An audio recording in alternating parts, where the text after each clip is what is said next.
Hi, I'm Bethany Reynolds and I'm a student at UCP. Could you introduce yourself, please? My name is Clemency Cooper and I'm the Community Archaeology Manager for Oxford Archaeology. What sector is your company based in? We are a charitable trust within the heritage sector, but much of our commercial work is undertaken as part of the construction industry. Tell us what your company does. Oxford Archaeology is one of the largest and longest established archaeology and heritage practices in the UK. Most archaeological work today is carried out in advance of development, so before roads, houses and other services are built. We undertake everything from archaeological excavations and survey, landscape and building studies, through to specialist scientific and digital heritage services. We are a registered educational charity, and it's important that we provide opportunities for members of the public to learn about and get involved in investigating, protecting and enjoying their local heritage as well. Does it supply to a regional, national or global market? Oxford Archaeology primarily operates in the UK, but we've also carried out contracts across the world, including places like Saudi Arabia, Sudan, Central Asia, China and the Caribbean. How many people work within your company? We employ nearly 400 staff. What makes your company stand out to your customers? We have been a market leader in the heritage sector for nearly 50 years. We can tackle any project of any scope and any size, thanks to the expertise of our staff. Our clients value us as a safe and reliable pair of hands for their projects. We consistently meet and exceed expectations and bring added value through the strength of our research and our public engagement. Does your business have multiple office locations? We have 3 offices in Oxford, Cambridge and Lancaster, giving us UK-wide coverage. What recent environmental changes has your company made or plan to make? Oxford Archaeology has been assessed and certified as meeting the international standard for environment management systems. We have set targets to help reduce our environmental impact, which includes reducing our electricity usage, our use of gas for heating, our use of plastic and of paper. Each of our offices has an environmental representative to monitor these targets and to suggest improvements to our policies. What do you do? I work as the Community Archaeology Manager, and it's my role to develop and to lead our initiatives involving members of the public. Prior to COVID, this involved quite a lot of in-person events and activities, from volunteering through to open days and school visits. Since COVID and with the restrictions on social distancing, we have moved a lot of our public engagement online. So I'm running talks and webinars, developing online activities and doing a lot of press releases and media coverage. How long have you been doing it? I've been working in the archaeological sector for 10 years and I've been working at Oxford Archaeology for 4 years. How did you get involved in it? I've had a long-standing interest in archaeology and I started by working in archaeological outreach at a university. I then went to work for a national museum, and this is my first role within the commercial archaeological sector. What kind of projects are you working on right now? So I'm working on a wide range of different projects at the moment, including some major infrastructure projects. One of them is a Mesolithic site in the northwest, and another is a sort of more recent 19th century burial ground in the northeast. I'm also working on a number of projects around our Cambridge office in the eastern region, developing things like 3D models and virtual tours for some of the sites that we've been undertaking recently. So a wide variety of different types of excavation and types of public engagement. What are your favourite parts of the job? My favourite part of the job is getting to enthuse about archaeology with people who might not know very much about it and are really interested to learn more. So I really enjoy meeting and interacting with other people who have very good questions to ask, and getting the opportunity to talk about some of the exciting discoveries that we're making, and talk about what it really means for other people to connect with the past. What do you think are the skills needed for your job? The skills needed for my job are just communication skills, particularly. It's about working with people, and so getting to connect with them and interact with them readily. It helps to be very organised and to be on top of some new developments within the public engagement sector. What changes have you seen in your sector in the last 5 years? One of the main changes I've seen in our sector in the last 5 years is the routine use of technological innovations as the price of hardware, software and hosting have come down. For instance, we fly our excavations using drones, and using a technique called photogrammetry, we can produce very accurate 3D models of our excavation areas, and it's a really quick and useful way of recording what we've found rather than traditional surveying. As a result of techniques like this, and because of just the vast scale of some of the projects that we do, we now generate vast quantities of data. So we've had to become, as a sector, much better at managing our digital data. So synthesising it, selecting what's important and making it accessible. Another area of change I've seen in the last 5 years is the emphasis on supporting the mental health and well-being of staff. There are increasing numbers of mental health first aiders and initiatives to address stress, harassment and mental health problems, which I think is a really positive step. The last change I've seen recently, and I really want to flag up, is my own area of work in public engagement. There's increasing recognition from our clients and within the sector that involving the public in archaeological discoveries has enormous benefits for individual well-being, for community cohesion and for placemaking. What are the developing opportunities for your sector? Contrary to what you might have expected, it's been a real boom year for archaeology in spite of COVID.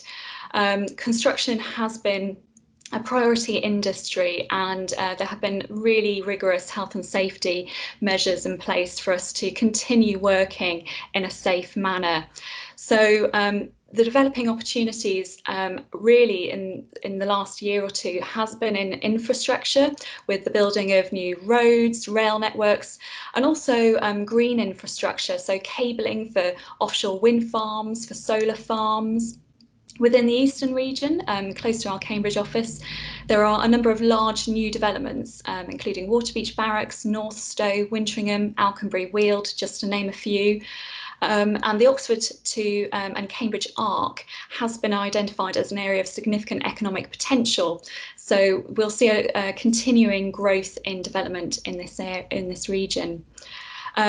Another area where we've seen a lot of developing opportunities is really for people entering the profession. So the number of training opportunities and particularly alternative career paths are growing as the demand for archaeologists and archaeology grows. What are the developing pressures in your sector?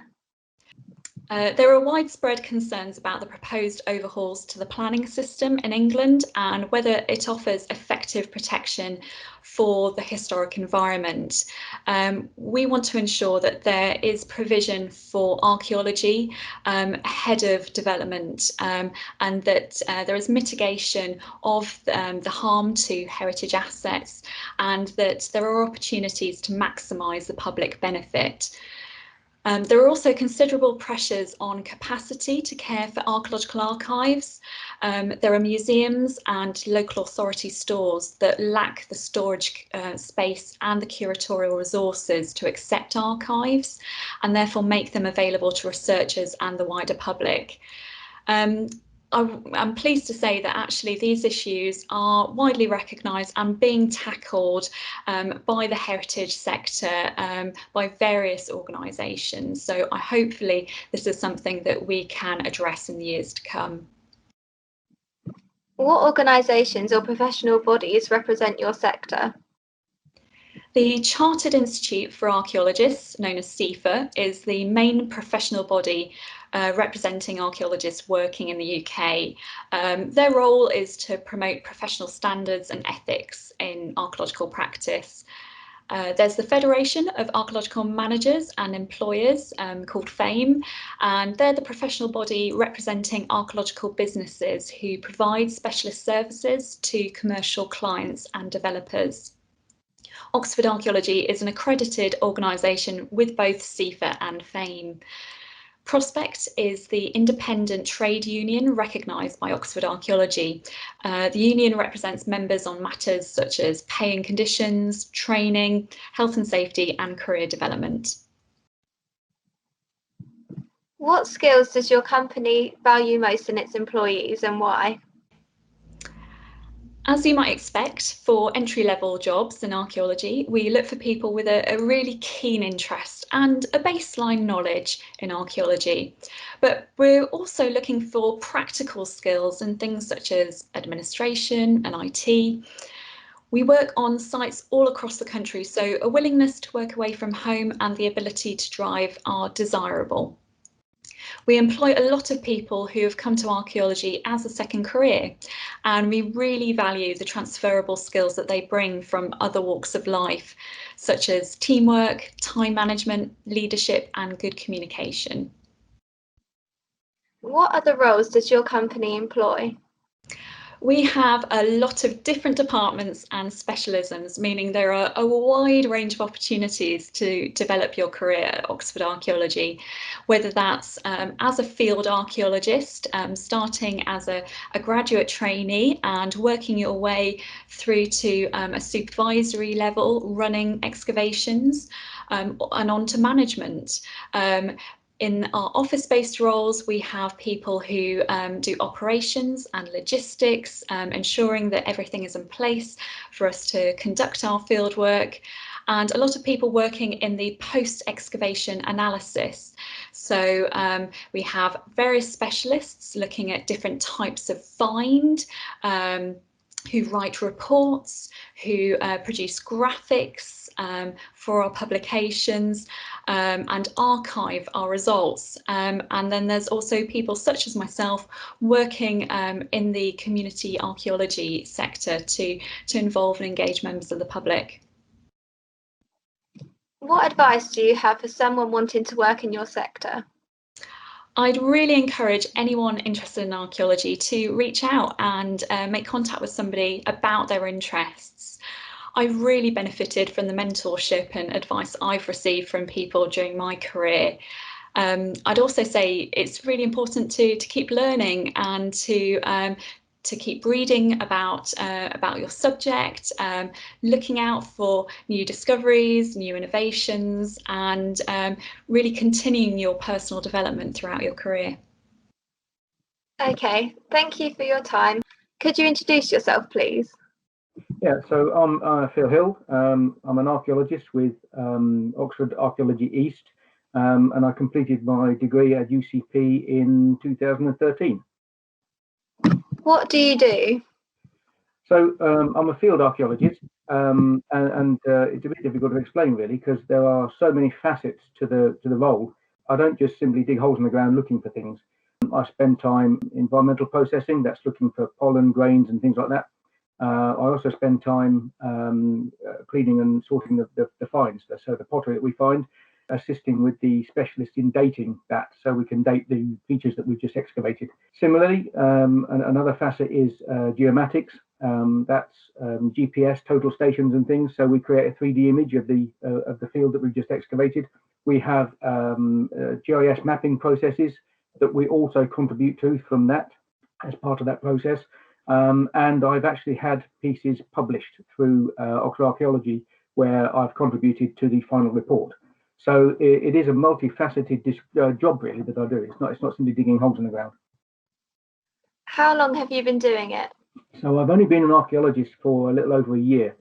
So although I've been involved in community archaeology, and I've volunteered an awful lot with Oxford Archaeology since about 2006. So I've been involved in archaeology for 14 years. I've been a commercial professional archaeologist for a little over a year. How did you get involved in it? It was my hobby. I was in the fire service for 30 years. I studied history, it's in the bookshelf behind me. I studied history a lot, but not formally. And I just fancied a degree, but secondly, I fancied digging things up.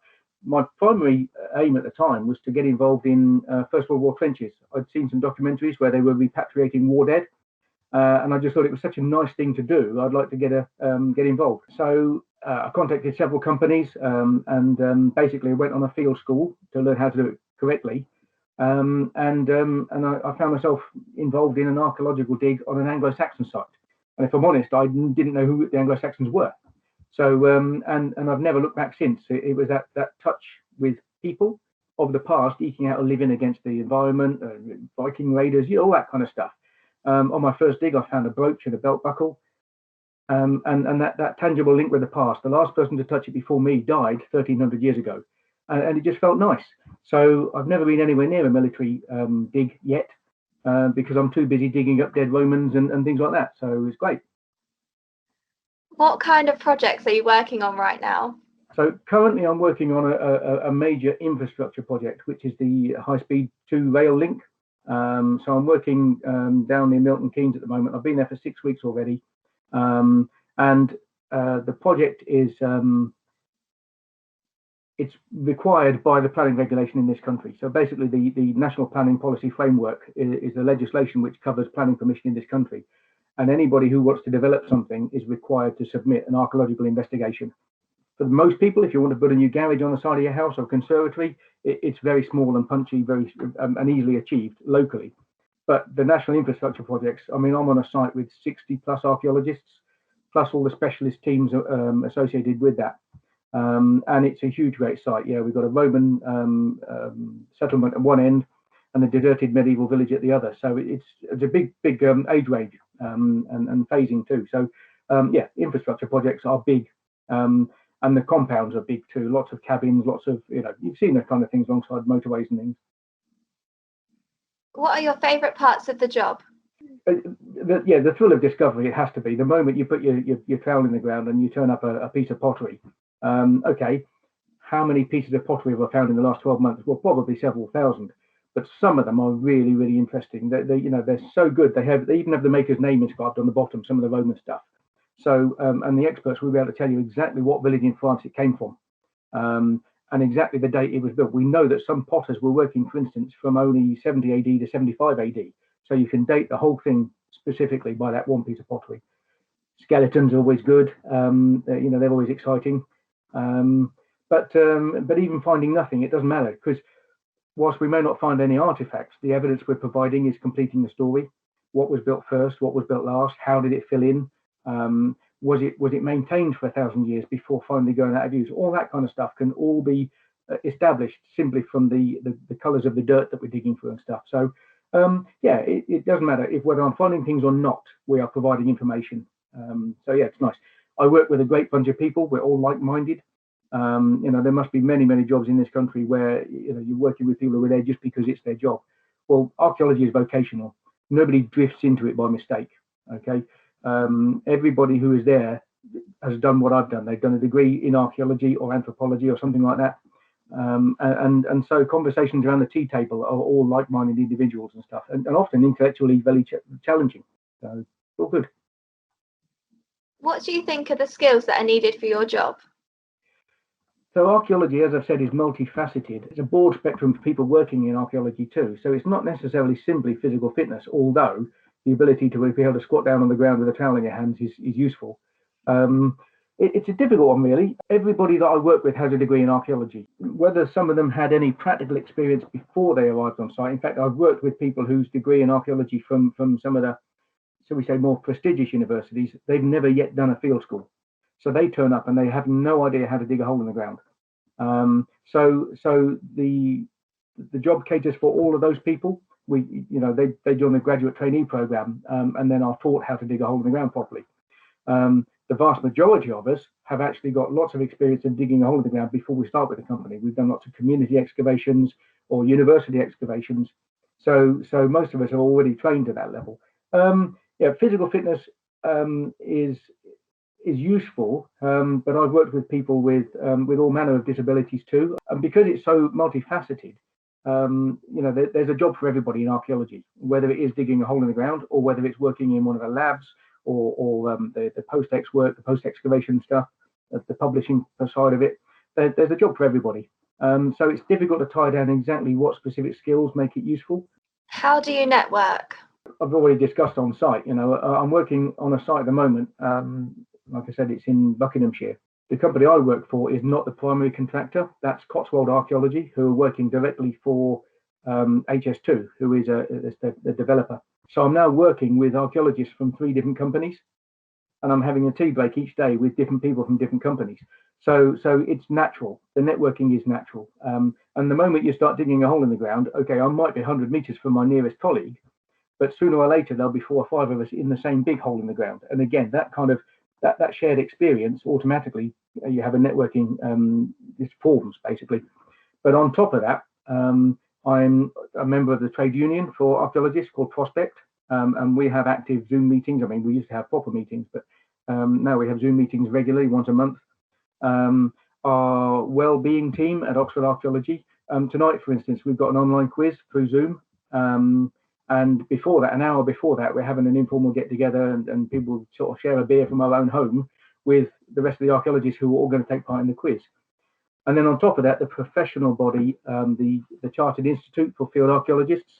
I'm a practitioner in that. That's a peer assessment that they have to join. You have to be accepted, to be nominated, referees, all that kind of stuff. When again, that they regular updates coming out, regular online meetings, which used to be formal meetings that used to go to and stuff. So yeah, no problems with networking whatsoever. What advice do you have for someone wanting to join the industry? It's open-minded. If you want a big reward for your time, don't become an archaeologist. The pay is awful. So that's the first point. But I think most archaeologists know that. Like I said, it's vocational. So people don't generally follow a career in archaeology simply for a reward. So it's open-minded. You will be working on sites all up and down the country. You'll be working in all different conditions. Obviously, the conditions at the moment are quite horrendous. Breaking the ice on the puddle that you've got to then dig through, and then you've got to bail the water out with your bare hands. And the conditions are tough for certainly I've come across beginners who are struggling with the whole concept of A, working outdoors, B, working in a manual job, because some of these people have masters and PhDs even, and they're digging a hole in the ground. And it might be the first manual labour they've ever done. Application, don't be the last person to arrive on site, and don't be the first person to leave in the evening, because people will soon start picking up that you're the lightweight. So yeah, open-minded. Application, it is tough. In commercial archaeology, there are time deadlines. If we run over, the project runs over. There are penalty clauses drawn into most construction contracts. So there is pressure. It isn't just having a good time in the field in the sun. There is pressure on to complete the stuff within a timeline. At the same time, not everybody digs at the same speed. So we recognise that some really, really good archaeologists are simply not as quick as others. So, like I said, there are places for everybody. There are some interesting, challenging features that need excavating, and actually, it needs a really good archaeologist. So stick them on that one, and the stuff that needs knocking out very, very quickly, you put the faster guy on. Whilst I've said there's pressure, it's not insurmountable if you're not as quick as everybody else. So yeah, the advice: apply yourself. Just get on with it. If you're not as quick as everybody else, don't worry about it. There's room for you in the job. Okay, I'm at the end of my questions, but I know that you may have wanted to talk about your research papers. I've had pieces published mostly through my community involvement. So Peterborough's Historic Environment Record have published my post-ex report for a community dig in Peterborough in Fane Road. That's peer assessed. Again, as a practitioner at the Chartered Institute, it has to achieve a certain level. So that's peer assessed before being accepted by the county council, basically. So the county archaeologist has accepted my work and has now published it. I've also had phosphate studies. So one of the modules in my degree was chemistry and archaeology. So I carried out a soil phosphate analysis of an Anglo-Saxon site in Buckton in Cambridgeshire, Britain's biggest Anglo-Saxon long haul at 50 metres long. And I did a phosphate analysis of the soils. Well, the report I've written will be included in the post-ex report, which hasn't yet been published, but will, and that will be available nationally through the Archaeological Data Services, ADS. For any archaeologist anywhere who wants to read it, they can have a look at what I've written, and I'll be referenced within that as the guy who did the phosphate survey. So most archaeologists, even graduate trainees at the lowest level of archaeology, will be expected to contribute to these research papers. They're dry. It's not a narrative at all. It's a dry record of the stuff that we've dug up. And even the graduate trainee will be expected to complete that paperwork. That graduate trainee won't be expected to stitch the whole thing together and create the narrative. That's the project officer that will do that. But by being involved at the very start, you're then aware of how the process works. I'm on the trainee scheme at the moment from archaeologist to supervisor. And just on Monday, we had a session on the post-ex analysis, basically, how to stitch the stuff together, all the various software and stuff like that. So yeah, even me as a straightforward archaeologist is expected to contribute to those papers. Okay, thank you for your time.